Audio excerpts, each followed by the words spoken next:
ঘরের অবস্থা এরকম কেন? তোমার শেকড়টা কোথায়?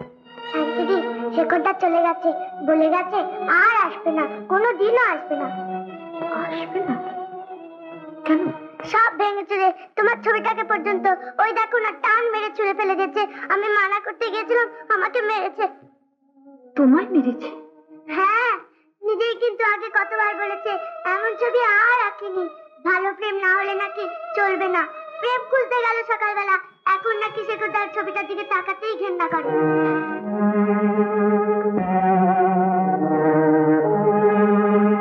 সঙ্গীতা, তোমার শেকড়টা যদি কোনোদিন ফিরে আসে, বলো আমার জীবনের সবচেয়ে আনন্দের দিনগুলো মনে রাখার জন্য। আর তোমার শেকড়টাকে চিরদিন মনে রাখার জন্য আমি এটা নিয়ে গেলাম। শেকড়টা কোথায় গেছে শান্তিদি? জানি না। সুধা, কখন ফিরলে মা? স্বামীকে প্রণাম করেছ? দেখি তুই কাঁদছো কেন? ও, শাখা পড়ার দিনে স্বামী বুঝি বকেছে তোমাকে? তবে কি হয়েছে মা? উনি চলে গেছেন মাসিমা। দেখা হয়নি বুঝি? প্রণাম করতে পারোনি? এই দেখো পাগলি মেয়ে, তাতে কাঁদবার কি আছে? ফিরে এলে প্রণাম করো, এখন মনে মনে প্রণাম করলেই হবে। আর যদি ছবি থাকে তার সামনে প্রণাম করে নিও। না মাসিমা, সে আর কোনোদিন ফিরবে না বলেছে। আমার এই মুখ দেখতে নাকি তার ঘৃণা হয়। না না, এ হতে পারে না। তুমি তো কোনো অপরাধ করোনি সুধা। আমি যে সিঁদুর তুলে ফেলেছিলাম, আপনার কথা না শুনে হাতের শাখা খুলে ফেলে দিয়েছিলাম মাসিমা। না বুঝে যা করেছো তার জন্য অপরাধ হয় না মা। আমি এক্ষুনি কেউকে বলে আসছি, উনি খোঁজ খবর নিয়ে তোমার স্বামীর সংবাদ নিশ্চয়ই এনে দেবেন।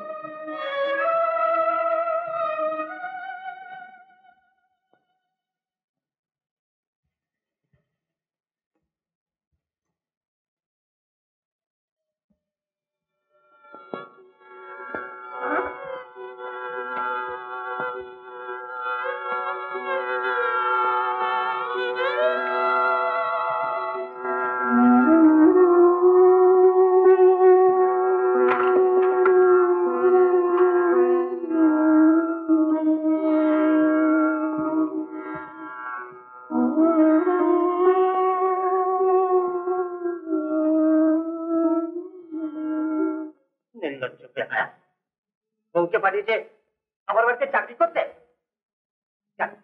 কেন? সে বাড়ির অর্থরে কি তোর কিছু নেই? 10,000 টাকা চারিখান তুমি দিতেন না? ভাগা 1 পয়সা রোজগার করবার ক্ষমতা নেই, আবার লম্বা লম্বা কথা। পটুয়া খাবো, পটাকে ঘিরে খাবো।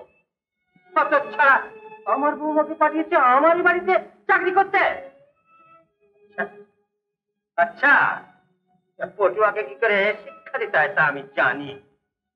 পাঠিয়েছেন রোজগার করতে। বেশ বেশ, এই বইয়ের হাত তোলা হয়ে জায়গায় চিরকাল থাকতে হয়, সেই ব্যবস্থাই আমি করবো। কথা বল। রামসাদা, শোনো, যত শিগগির সম্ভব আমার আবর অস্থাবর যা কিছু সম্পত্তি আছে, আমার পুত্রবধূ সুধা না সুধা চৌধুরী, হ্যাঁ হ্যাঁ চৌধুরী, তার নামে দানপত্রে একটা খরচা করে শিগগির নিয়ে এসো। হ্যাঁ, যা বলছি শোনো, পুত্র নয় পুত্রবধূ সুধা চৌধুরী। হ্যাঁ হ্যাঁ, পুত্রবধূ কিছুই উল্লেখ করতে হবে না তোমাকে। তুমি সুধা চৌধুরীর নামে দানপত্র করে তাড়াতাড়ি নিয়ে এসো।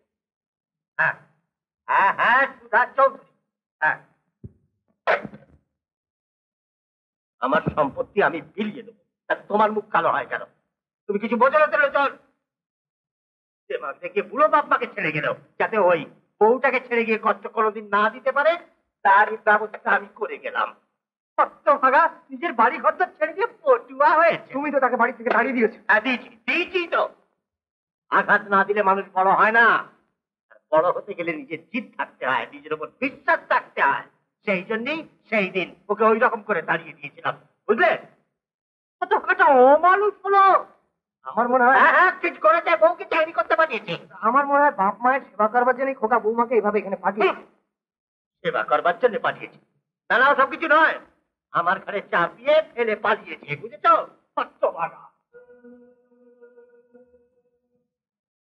জি, বহুরানী। বহুরানী? কার বহুরানী? দাদা মনিকা বহু? খোকার বউ? খোকার বউ কোথায় আসবে? নন।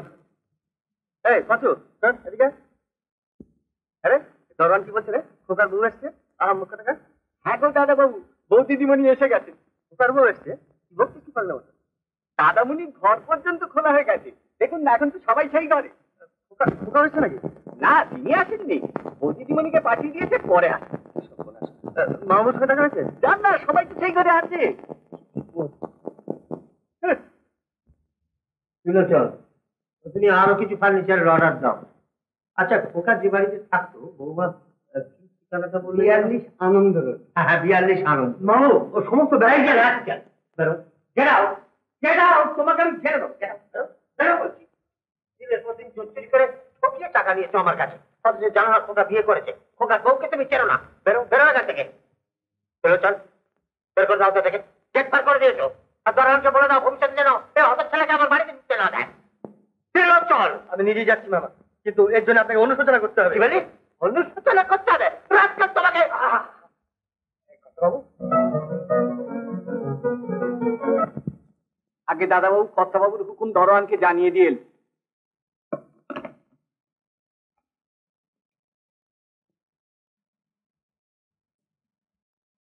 আজকে বাবার কাছে দাঁড়াবার সাহস নেই বউকে পাঠিয়েছেন চাকরি করতে কিন্তু কারণটা কি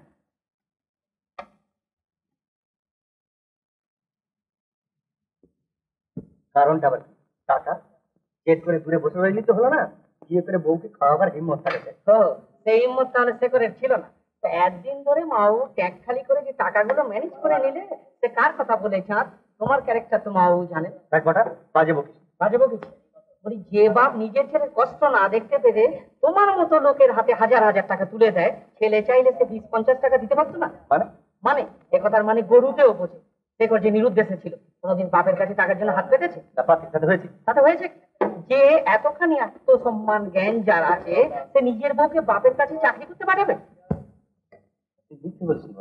মিথ্যে আমি কোনোদিন বলিনি তোমার বুঝতে দেরি লাগে কেমন একটু টাকার জন্য ওর বউ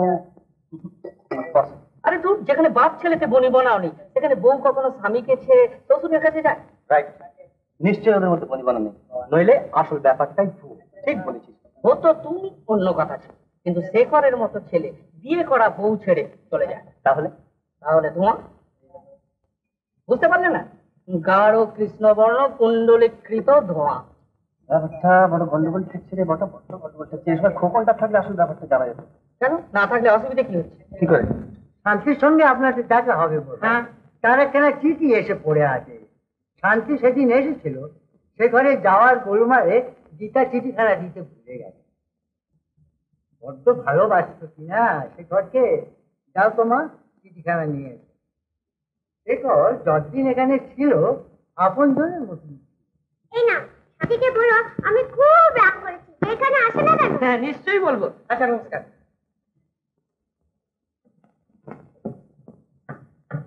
শান্তির মালিক ছিলেন কিন্তু বিয়ের খবর সে তো কিছু জানেই না দেখছি শুধু চাকরি করছে এটা ধারণা আমাদের ঠিকানাটাও জানায়নি আবার চিঠি লিখতে মানা করে দিয়েছে হ্যাঁ খুব গড়বড় এখানে শান্তি ওখানে সুধা একজন বলছে সে শেখরের বউ মার ধারণা বিয়ে হয় আবার এবারের লোক বলছে ওরা ভাই বোন ওটা সমস্ত ব্যাপারটা একেবারে ধাপ্পা এই চিঠি নিয়ে আমি এখনই মা বাবার কাছে যাবো তোর যা বুদ্ধি এই বটকেষ্ট না থাকলে তোকে ভাগাড়ে নিয়ে কেন এই চিঠি দেখালে মা বাবু তোকে পুলিশে দেবে কেন পুলিশে দেবে না তোদের ওখানে কাজ করছে সুধা আর চিঠি লিখেছে কে শান্তির মা আরে তাতে কি হচ্ছে সেটা একই কথা হলো হ্যাঁ প্রমাণ করবে কি করে প্রমাণ তাহলে তো বটে কি করে প্রমাণ করবো তো হ্যান্ড নোট কেটে আরে তুই বলছিস বটা টাকা জোগাড় করতে হবে বলি এদিকে ট্যাক্সি গড়ের মাঠ ওদিকে মা বাবুর কাছেও গলা ধাক্কা বলি এটি জোগাড় করতে পারলে তবে আসল রহস্যপুরীতে পৌঁছানো যাবে সেটা আবার কোথায় ওই বেদগ্রাম ঘোষবাড়ি ঘটনাটা সরজমিনে তদন্ত করতে হবে পাকা খবর না নিয়ে গেলে বুড়োর কাছে আবার আলাদা যা করতে হবে তা শিগগির করতে হবে এটা বুঝতে পারছিস না বুড়ো মানুষ ছেলের বউকে পেয়েছে আর মাথায় করে নাচতে শুরু করেছে ও দেরি করলে ও আর নামানো যাবে না তবে চল এখনই যাওয়া যাক চল করতে চায় না এটা তো আমি অক্ষম বলি আপনি কিচ্ছু ভাববেন না সবই তো জেনে গেলাম আমি গিয়েই ওকে একেবারে শ্বশুর বাড়ি পাঠাবার ব্যবস্থা করছি দেরি হলে সব গোলমাল আর তাহলে উঠি সে কি বাবা একটু জল টল মুখে না দিয়েই জল খাবার আজ থাক কত খাবো এই তো সবে কলির সন্ধে বিয়ের সময় পাত পেড়ে খাবো চলি হ্যাঁ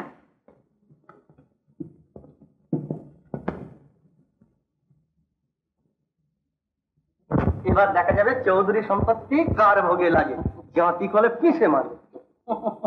আসিস কেন? বাবা মরবার সময় দুঃখ করে বলেছিলেন যে টাইফয়েড না হলে বটাটা আমার উকিল হতো। তার মানে? তার মানে গাছে কাঁঠাল ভোঁপে তেল। দেখ বেটা, তোর এই সমস্ত হেয়ালি আমি বুঝি না। এটা তো পরিষ্কার বোঝা যাচ্ছে যে মেয়েটা শেখরকে দিয়ে তার একটা নিজের ছবি আঁকিয়ে মামাকে ব্ল্যাকমেল করছে। প্রমাণ?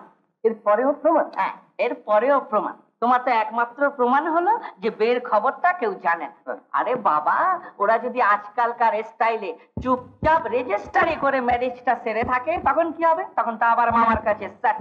তাহলে বেটা তাহলে একমাত্র ভরসা শেখর। আসল খবরটা যদি পেতে চাও, শেখরকে খোঁজ করে বার কর। মা ভাইকে বাঁচাতে গিয়ে একটা সাধারণ মিথ্যের আশ্রয় নিয়েছিলাম। কারোর ক্ষতি আমি করতে চাইনি। তুমি একই জালে আমায় জড়িয়ে ফেললে। কেন তুমি চলে গেলে? এই মিথ্যের বোঝা যে আমি বইতে পারছি না।